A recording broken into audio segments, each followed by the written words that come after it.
Okay, so welcome to Retech, and today we're going to build a replica of a BBC Micro. It's the machine you see here, and it's just a quick how-to really, how I put it together and the reasons as to why, and that's really it. So basically, let's dive straight into it and see how I put this machine together. Right, so what we have here is a BBC Model B, or sort of. It's what's left of about 3 or 4 different Model Bs I've got in various kind of states of decay.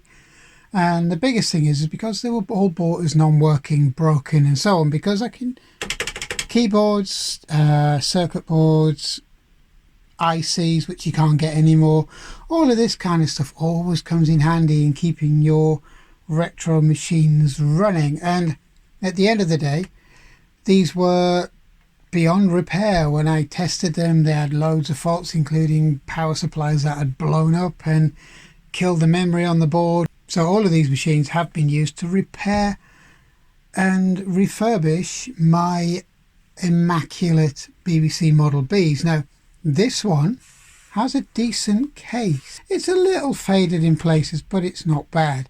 But it also has one of the nicest original heavy BBC keyboards.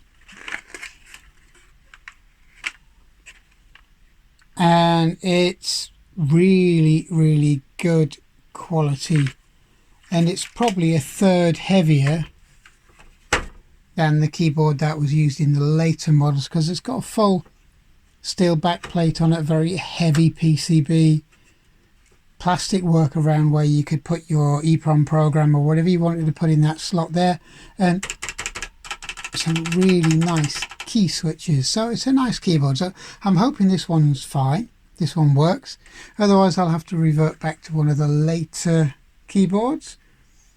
But you know, it's something I'd like to use. Now, I don't really want to put this in one of my later models because it wouldn't be right. It wouldn't be period right. But the BBCs I've refurbished are period correct. So this is just a mix and matcher. It's basically the best top and bottom case, the nicer keyboard out of all of the bits and pieces I've got, including the nicest strip here where you used to put your notes or your function key reminders, etc. on here. So what I'm going to do today is build a replica of the BBC Micro.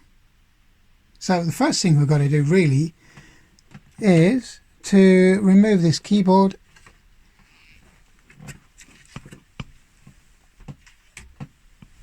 and start taking the machine apart. You see it's all in bits, it just literally pops out. And what you're left with is basically a handful of dead ICs, which I really need to get rid of, which I've tested and pulled out of this board because they're non-functioning, and a loose board. So the easiest thing to do is to just get rid of this board.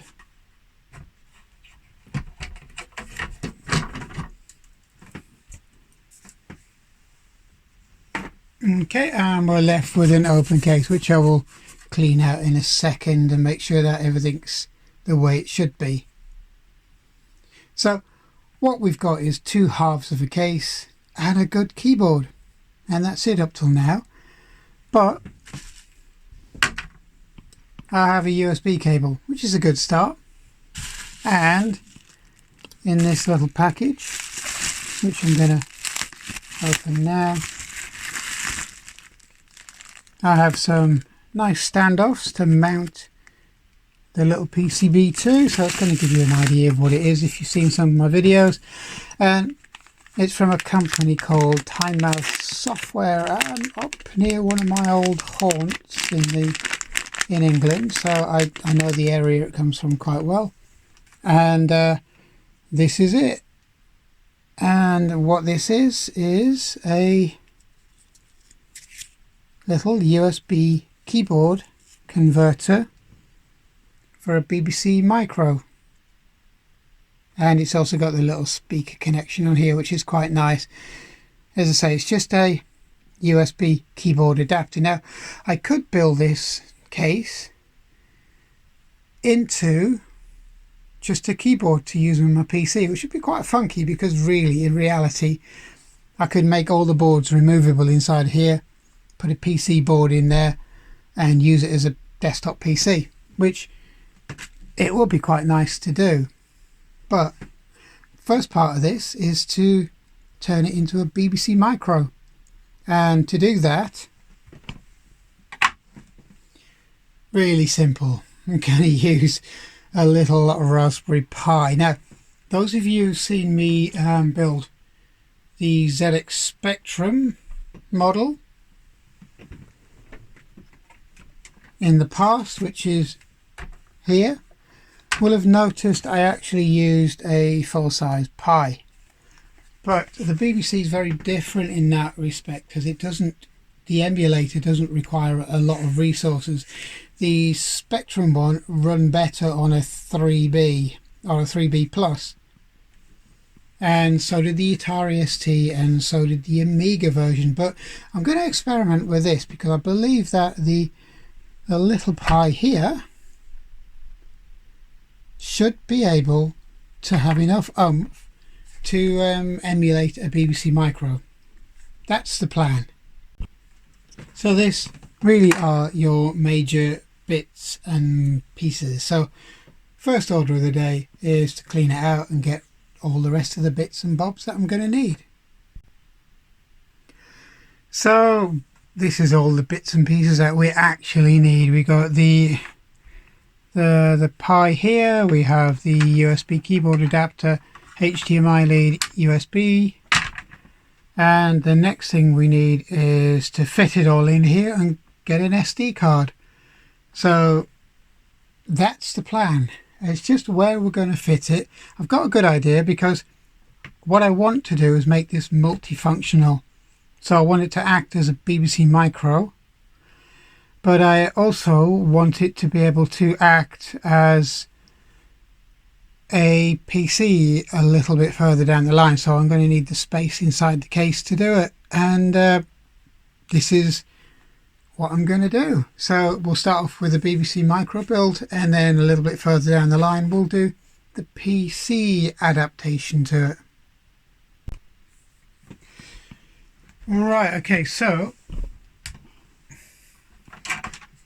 I think the first order of the day is to heat up this little hot snot gun, glue gun, etc., and then just find out where we're going to go from here with it. Okay, so basically the first order of the day is to mount that. Now, really simple. The easiest way to do this, to keep it neat, is to have it threaded through here and basically mounted there, exactly where it is. And that allows access to, if I pull it out just so you can see it, access to the SD card, the power, and the mini or micro HDMI. So basically that's roughly where it's going to go, just there. And you can get through it here because that's where the normal expansion ports would have been. Okay, so they normally poke through there, and it means that it stays tidy in the case. This is quite simply going to go about here, depending on the reach of the keyboard, and it'll go on its little standoffs. And then all we have to do is just cable it up, go and build an SD card to match, and then we're rocking and rolling basically. So, and there's a natural lip just there, so that's all good. So that's the plan. So hopefully the hot snot gun or the glue gun will have heated up sufficiently in a couple of minutes, and we'll be able to do that. As I said, this is just something, a bit of fun. It's not meant to be serious. It's meant to be evolutionary because I'm going to use it for other stuff.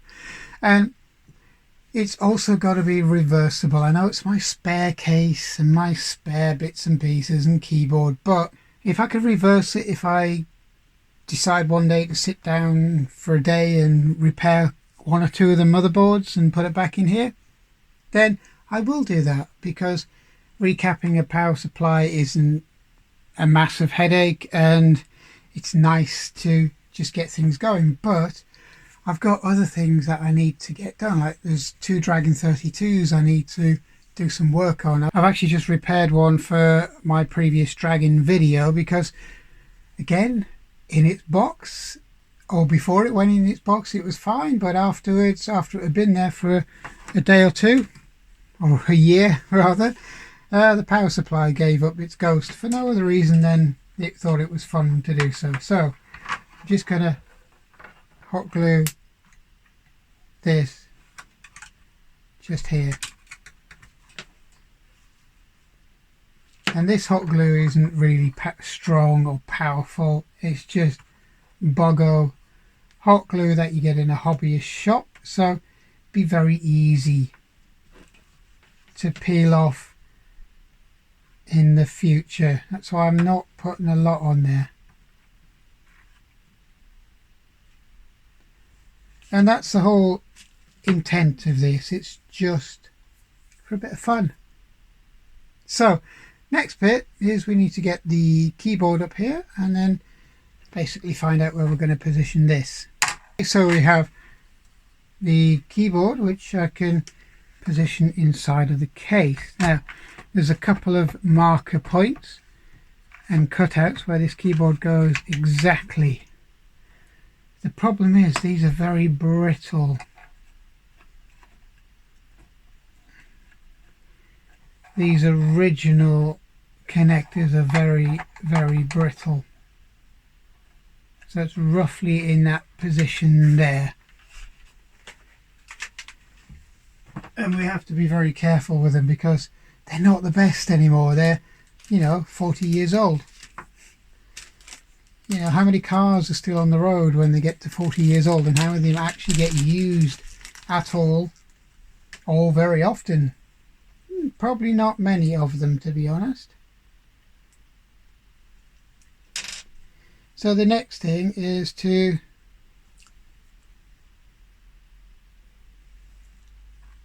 start popping the standoffs through, and there's 4 of them to go on. 4 is probably a bit overkill, but I'm going to use them anyway, because I've got them.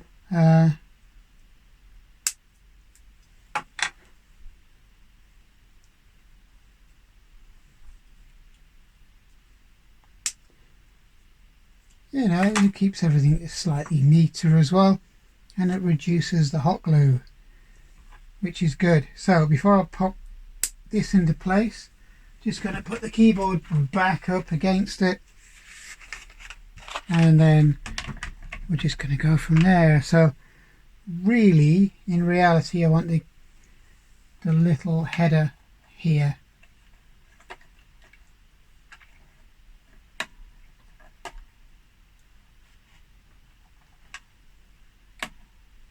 So I'll remove the keyboard for now. So the head is just going to plug into there. Okay, so fairly straightforward stuff. Now the old hot snot's kind of stuck into place.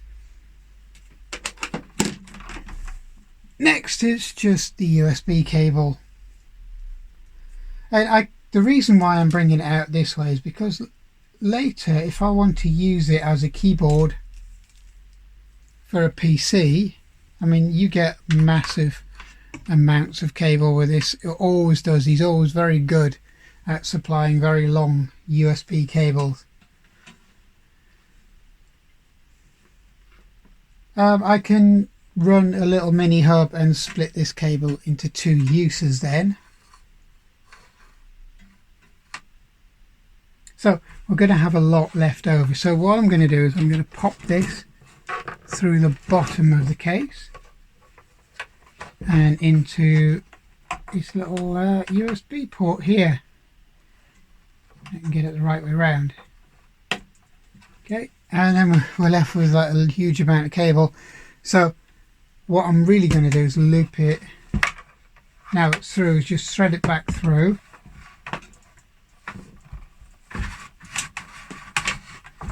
And what it does is it just goes around the little standoff here on the outer part of the case. That's going to give it a little bit of rigidity, but then I'm just going to coil it up because we don't need all of this. All of this isn't really necessary, and because we have these ties, we're going to use 1 or 2 of those just to tidy it up. Really simple. And again, as I said, this is going to evolve. And then from the back of this pie, we have this cable which I put here, and you can see it there. Okay, it just sits through here, keeps it all fairly neat. This threads back through here and then plugs in. Okay, and that just gives it enough room and space to just sit there. And what I'll do is I'll eventually just fasten it here so it's out of the way. In fact, what I might do, I'll put a tiny bit of, just to hold it down while we're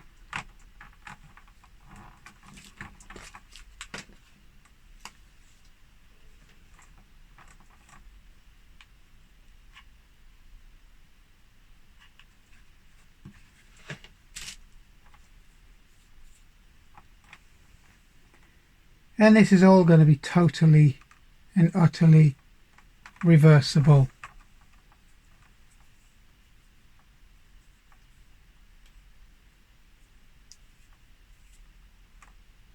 Okay, so that's all in place, that's reversible. I can just do what I want with that at a later stage. And all we need to do now really is run the power lead, which is just going to be a standard USB power lead, into here. And let's get the SD card into place, and then we're done really. That's not much else to do apart from pop the keyboard on. Okay, so you might have noticed there's been a few changes. Basically, I tried to put this large adapter for the HDMI cable here through the slot at the back, but the problem is there wasn't just quite enough clearance for this. And I didn't have a right-angled HDMI cable to spare, so I thought, well, let's move it to where the power supply used to be, and we'll utilize this gap here. What I'll do is I'll just make a little plate to go over the top to kind of make it all neat. So basically it sits there, and it's actually a better fit because you've got access to everything just out of this gap here, so it kind of works. So I'm going to glue that into place. Great, hot glue or hot snot is really good for kind of just taking off and changing your mind, which is fantastic. So I'm going to leave this cable here against the back of the machine because this is the USB cable. So if I decided I want to use this as a keyboard, not just a Pi, I can just unclip here. Okay, so and then I can also use this for other things which I have in mind later on. So the idea is really just to have this attached to here, and it's something I really should have done in the first place, but I kind of thought I'd utilize all of the cutouts in the case originally, but didn't quite work. But this is a kind of a very neat solution just on the back. I say once I've made the covers for them, it will be fairly neat. So you know, at the end of the day, it's a toy. It's not meant to be a commercial product, but it's just something that I want to play with really. My other plan is to turn this into kind of some sort of retro testing grounds, because look at the space. The BBC Micro had a massive case, and even with the keyboarding, you've got oodles of space to mess about with.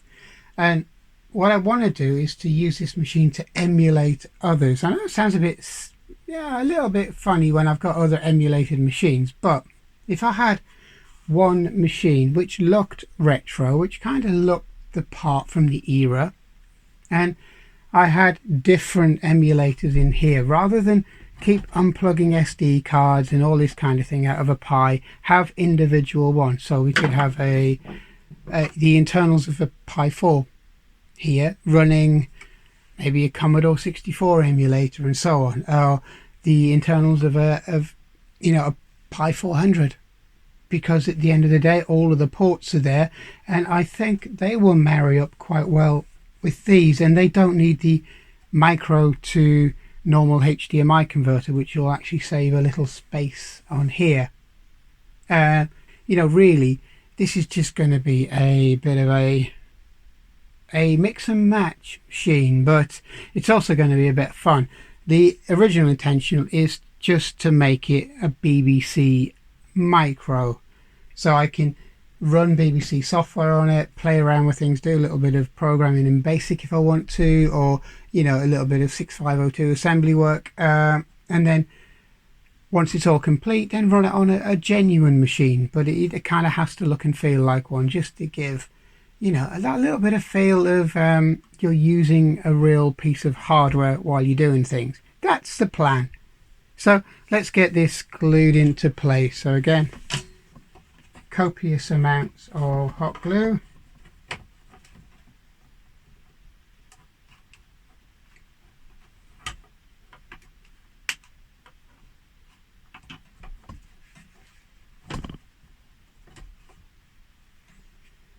And I'm just going to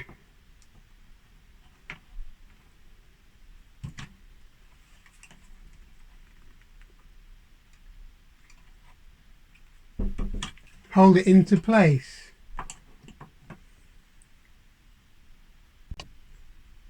Okay, so that's all hot glued into position, and it does look rather neat. Okay, so I'll just have that here once it's all finished.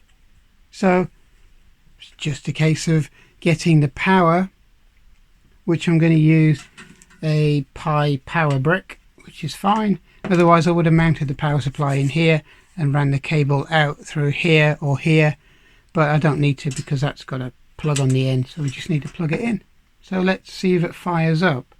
Now it took a bit longer than I thought because I compiled the image and then I did it quite a while ago, and then I kind of forgot about it. Then I must have deleted the image, so I had to redo it and make the image up again, and basically it's now hopefully working. So let's have a quick look. Right, so all that's left is to connect the keyboard up, and basically it sits in its original mounting point, and then all you need to do is to connect the speaker up to the new board and this cable here, which is your keyboard cable. So it's a case of gently pushing it into place,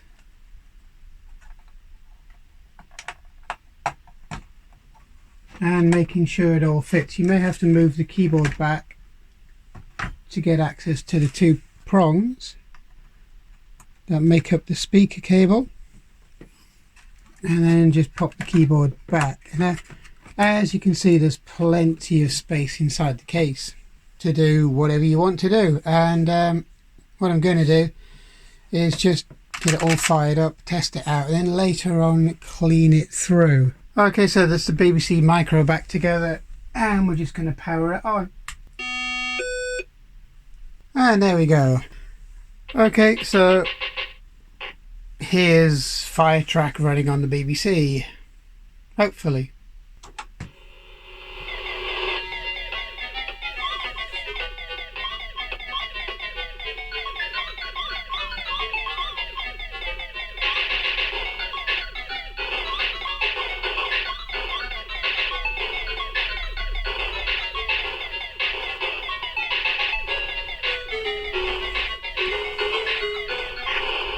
Now people are going to ask why I haven't emulated BBC Micro when I have originals in this condition, which are infinitely better than the emulated machine I have here. But